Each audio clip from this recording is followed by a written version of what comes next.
unajitibu mwenyewe. Na moyo ilio broken heart, moyo iliyopondeka pondeka ndani ya ulewe kustabili. Watu wengi wamekuwa na magonjwa, wamekuwa na shida, wanatembea na kinyongo.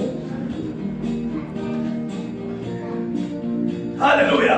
Amen. Bwana sifiwe. Amen. Bwana sifiwe watu wa Bwana. Amen. Watu wa Mungu amina. Amen. Sema nitaona Bwana. Nitaona Bwana. Sema namjua mtetezi wangu. Namjua mtetezi wangu. Yu hai. Bwana yu hai. Bwana yu hai. Mikono yake si fupi. Mikono yake si fupi. Bwana yu hai. Bwana yu hai. Naongea na wewe ambao unapitia ligumu wewe. Naongea na hizo situation. Kila situation nasikiza neno la Mungu, kila situation. Baadhi nisikia neno la Mungu, vipi nisikia?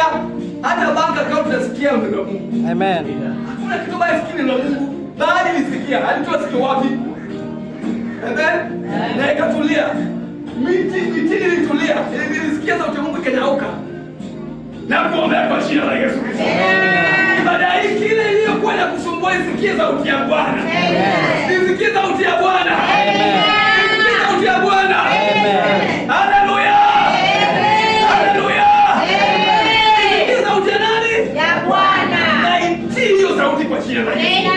Na itii hiyo sauti kwa jina la Yesu. Amen. Na itii hiyo sauti kwa jina la Yesu. Amen. Haleluya. Amen. Nzuri kujua principle, kujua kanuni za Bwana na kutembea katika njia yake.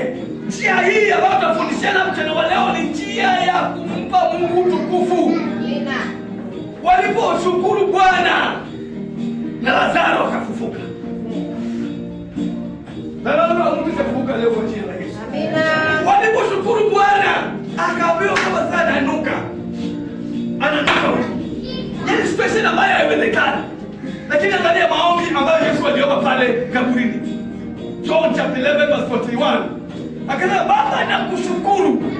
Na Lazaro bali kumekufa, destiny ya bali kumepotea, maisha bali kumeibiwa ikarudi.